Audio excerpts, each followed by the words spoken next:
Hello and welcome back to Sea of Stars.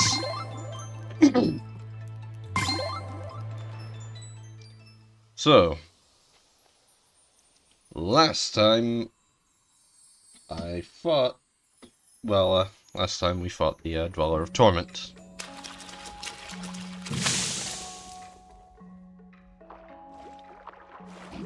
Sorry. I just finished the drink while I was, before starting this recording.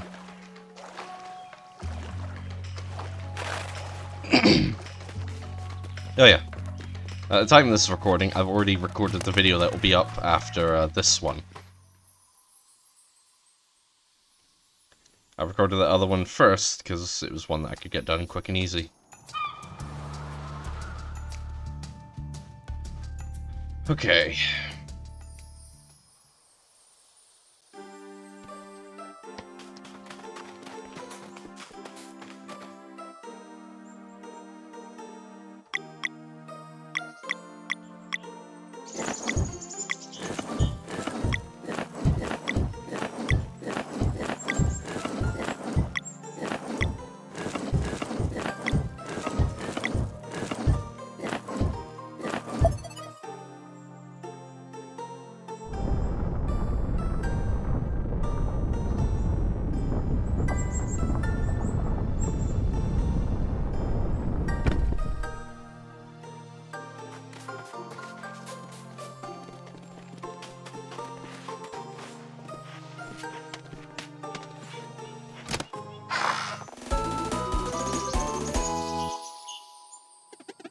That's the vial. Let's take it to Resh'an.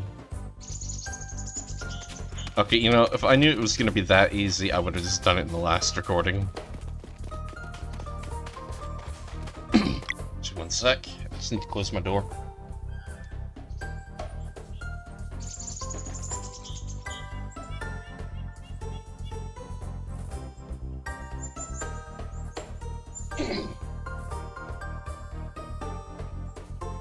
Sorry about that. I've also got my cat in my room, just with his head down trying to sleep.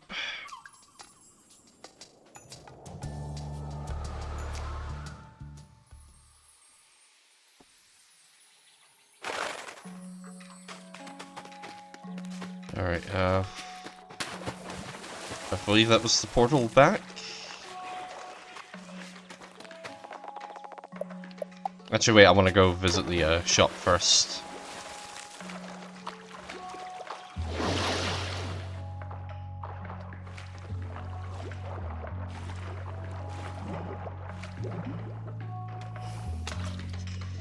Ooh, sorry.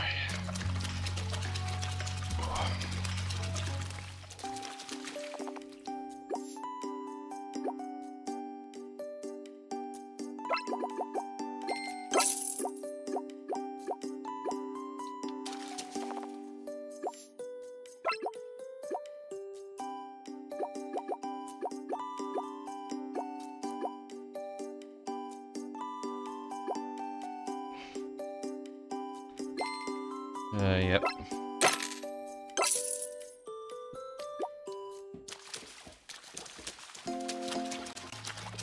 Actually, wait, yeah, anything else we can sell?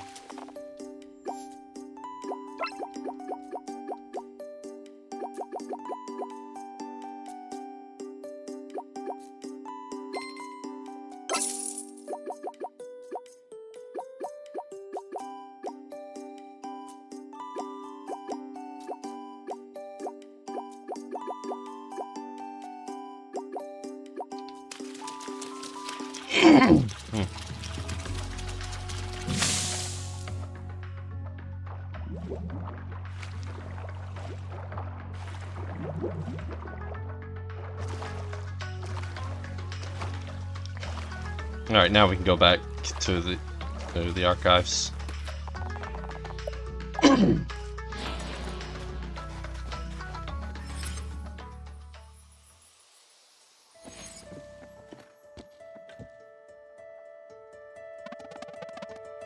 Resh'an, we have your vial.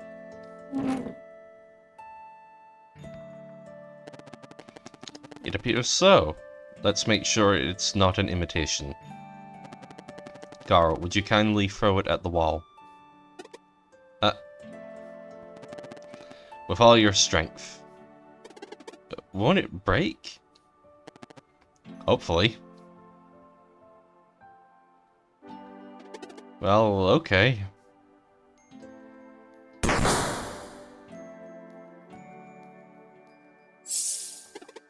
Whoa!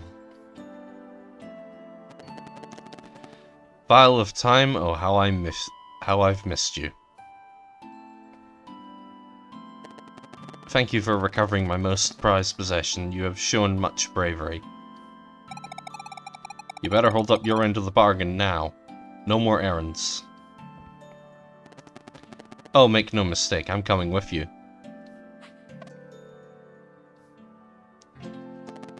But my code is strict, so there are rules. First, I may assist in battle, but it is not my place to win for you. As such, I will match your power, but never exceed it. Wait, you're really going to... Next. No one other than the four of you can be aware of my true identity. You are to refer to me exclusively as Resh'an, and never as the Immortal Alchemist. You got it.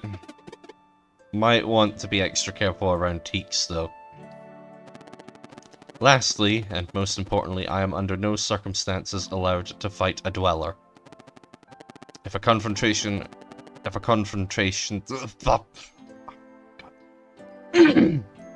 Okay. If a confrontation occurs with the Dweller of Strife, that fight will be yours and yours alone. Understood. Shall we go then? Resh'an? You can't go out like this, your robes are all tattered. If you don't want people to know you're immortal, maybe clothes that have been decaying for millennia aren't the safest bet. Fair enough.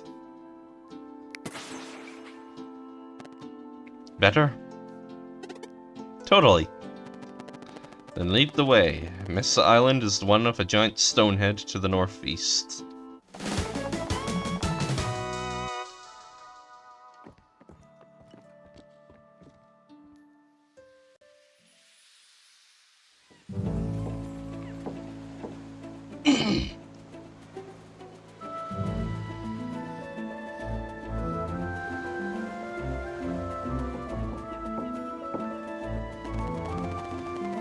It's nice to meet you, Teaks. I am also a traveler of sorts.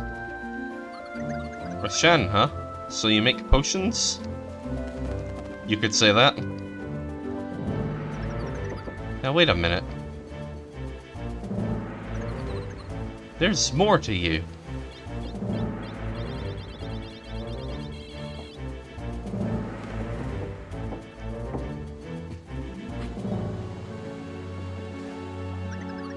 I see. Don't worry, I won't tell. Would you mind, though? If you promise not to tell of my true identity, you can have my story, yes. I promise. Just stand still for 1 second here, and...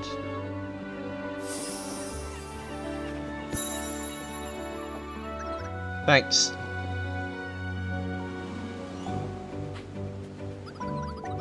Hey, we were just wondering what to do with the glass dome. You can use it as a greenhouse. Come, I'll show you.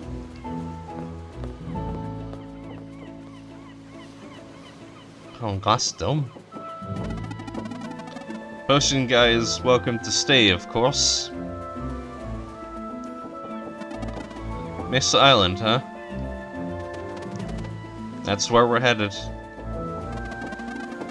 Aye, that be roughly to the north of here. Big stonehead, can't miss it. Just grab the wheel, whenever you're ready.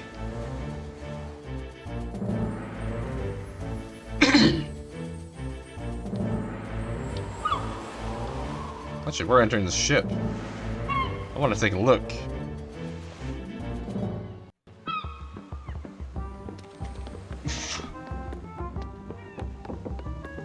When did we get a parrot?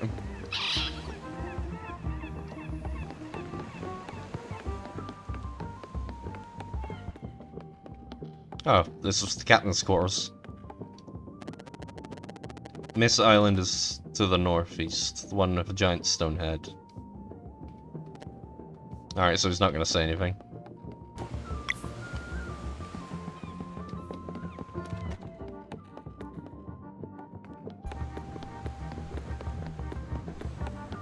Actually, because I don't know how long he's going to be staying in our party.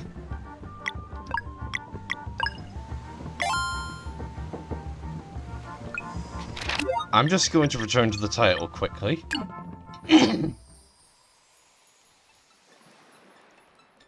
That.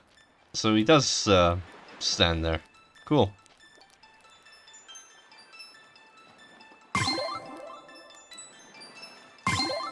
Alright.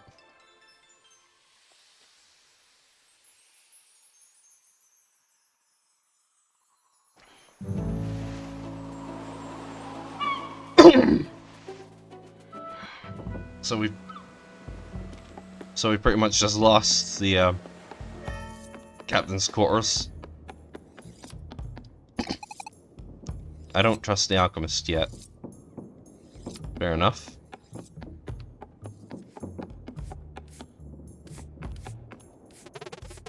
Mesa Island, finally. So Resh'an's an immortal, huh? Oh, right, shh. Of course, not in the galley.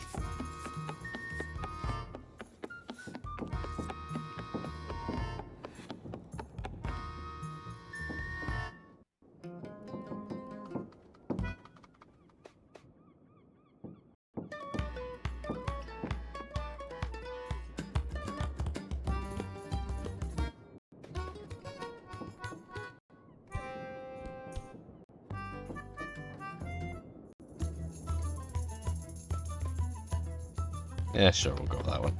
I like a nice beat. Oh, you found a new artifact. Let's see here.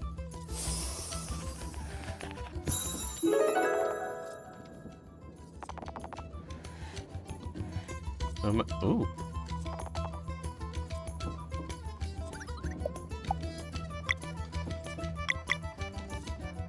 Okay, the Vampire Rose.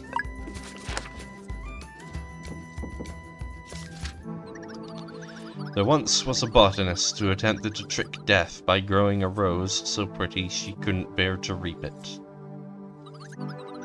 Smitten, death spiraled into confusion as she appreciated the beauty of life for the very first time. Whether her next action was fueled by jealous rage or opportunistic guile, no one really knows.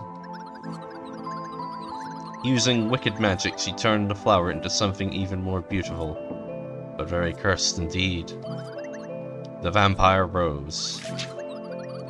A thing of beckoning beauty, compelling all who lay eyes upon it to willingly take part in their own corruption. Rumors of the magical rose reached all corners of the world, carrying a simple promise. A promise few could resist. Eternal life, provided they could take it. Despite the elation offered by the initial touch, the price became apparent all too quickly. For every second spent holding the Vampire Rose, a year would be added to one's lifespan. But for every borrowed year, a thorn would grow on one of their bones. Stories say that all the people to touch the Vampire Rose, most realized their mistake instantly,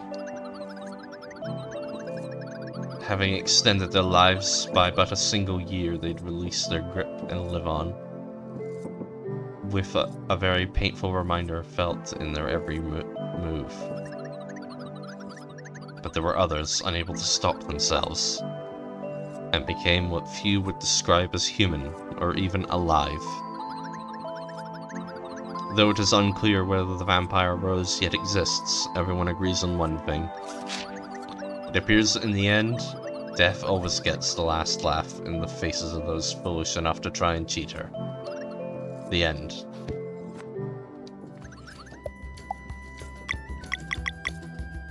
Alright, go with the two alchemists.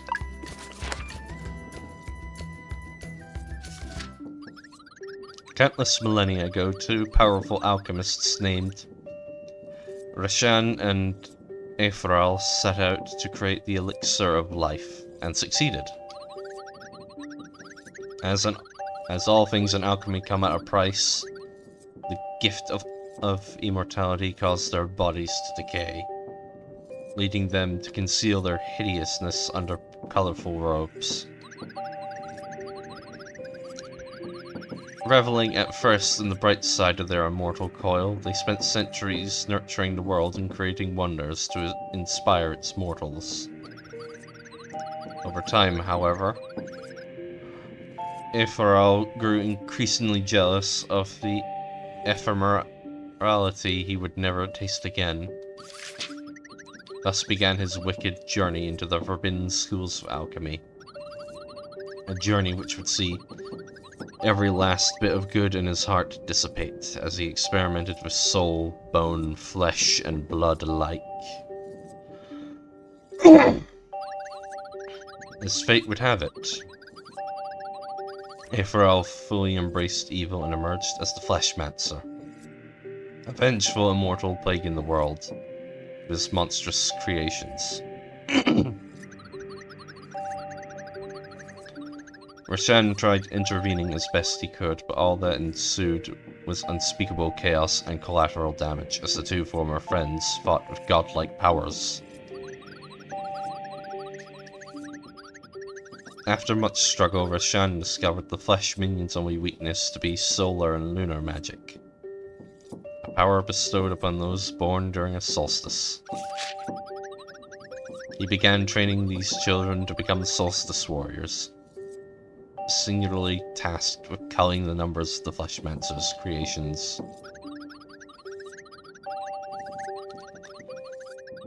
But Aetheral's knowledge was also growing. Eventually he became capable of creating oddities of unlimited potential known as Dwellers. They would be impervious to all forms of magic except during a total eclipse, when solstice warriors would have a very short window to attempt taking them down. And Dwellers, it turned out, were creatures in development, feeding on local life. Left to their own devices for too long, they would evolve into world eaters, spelling doom for all. Armed with knowledge and power, solstice warriors would patrol the world, tracking Dwellers to determine which should be taken down during the next eclipse. If they remained vigilant, there would never be a world eater. But Resh'an knew such a stalemate would only cause Aetheral to devise something even worse.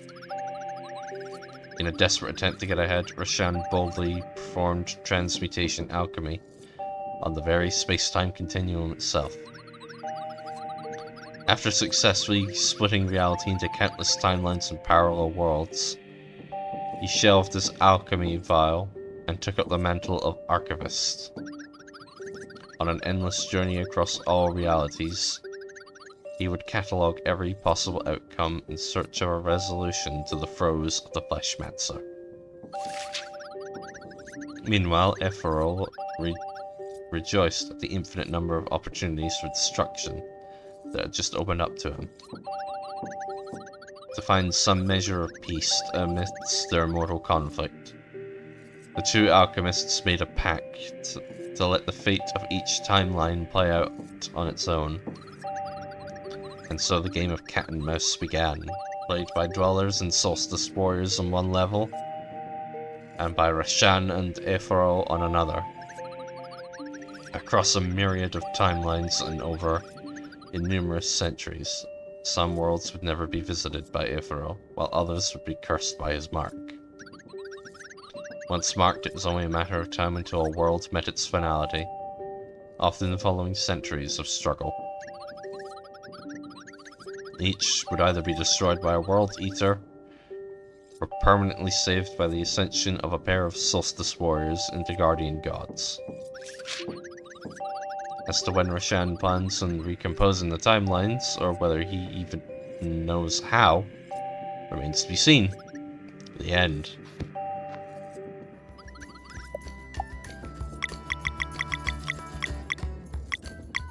Okay.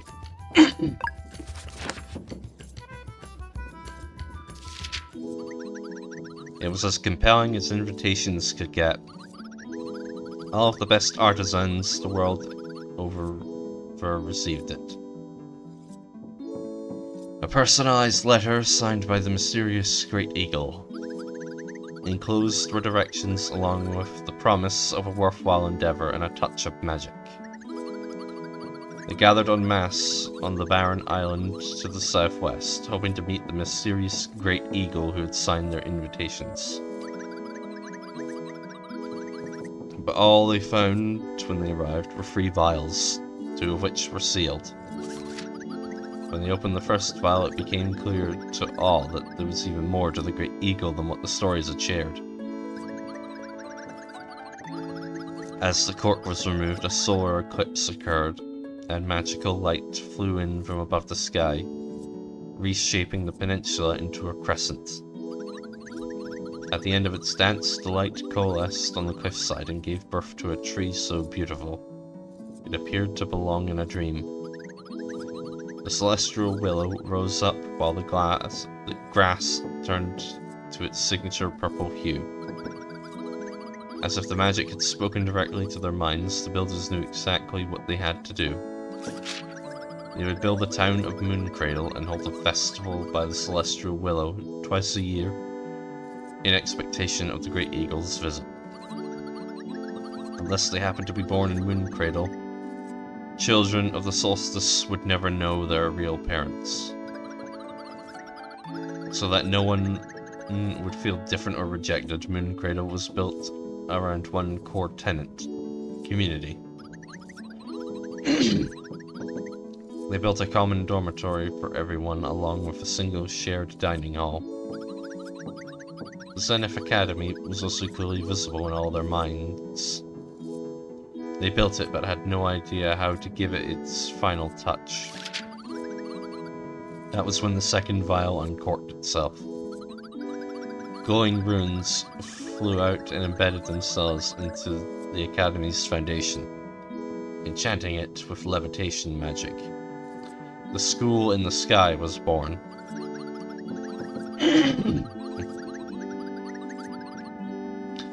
As if to celebrate their builders' efforts, the third seal was undone, and out of the tiny vial flowed a seamlessly endless stream of mist. It permeated Evermist Island, giving it its name. In the end, a peculiar voice spoke to their minds. The voice provided guidelines for the education of solstice warriors and stressed the importance of seeking out the Elder Mist once their training was complete. As the voice grew faint, the 3 vials disappeared. Since that day, the people of Mooncradle held the festival to welcome children of the solstice, taking it upon themselves to nurture them until they come of age. Solstice warriors would come and go, protecting the world while attempting to fulfill the prophecies bestowed upon them by the Elder Mist. As the battle continues between dwellers and solstice warriors, Mooncradle represents the hope that someday, guardian gods may rise and bring about lasting peace. The end.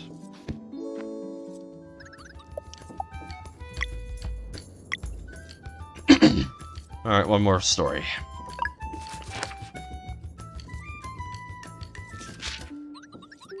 It was like a dream. No one believed it at first, that their seemingly eternal journey could finally be over. Why them? And with the current Oracle of Tides being so young, who could confirm the long-awaited discovery? But in their heart of hearts, they knew before them, appearing even more vividly than their visions, stood the Tower of Antsutlo, And so it was the nomads of the sea who had traversed abyssal plains since time immemorial would settle at long last.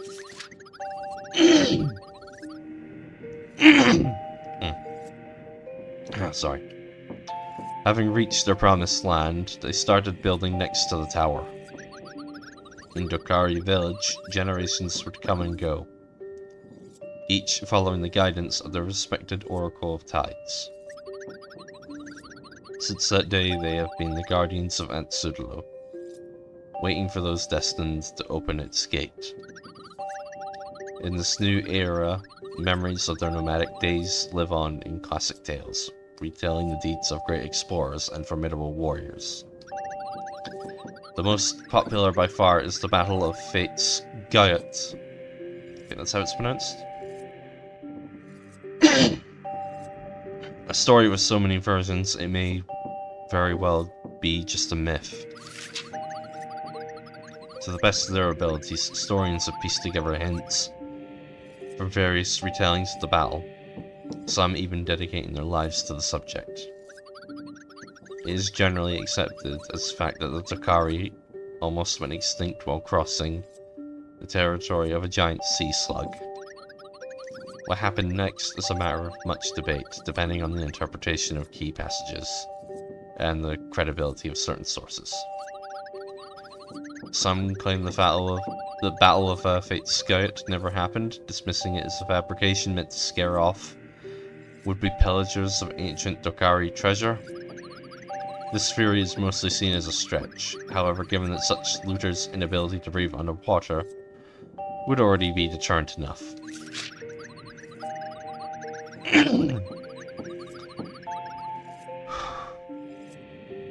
Some historians say that the giant sea slug was defeated when the Dokari made their last stand on a flat-topped seamount, giving the story its title. For others, the scriptures about sunken ruins are simply too consistent to be ignored. According to this version of the events, the nomads sealed the monster away when they realized they couldn't defeat it. Oh, that sounds like a dweller. The key was then split into 3 equal parts, each waiting somewhere in the deep blue for future heroes brave enough to rid the world of this threat. Oh god, yeah, that sounds a lot like a dweller. The end.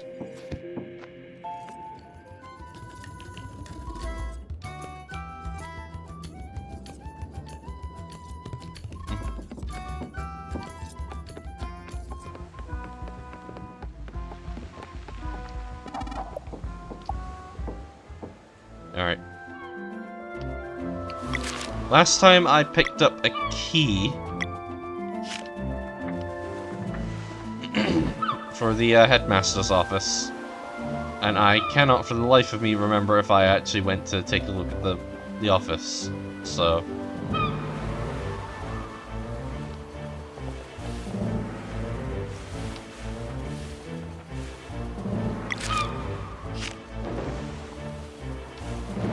Alright.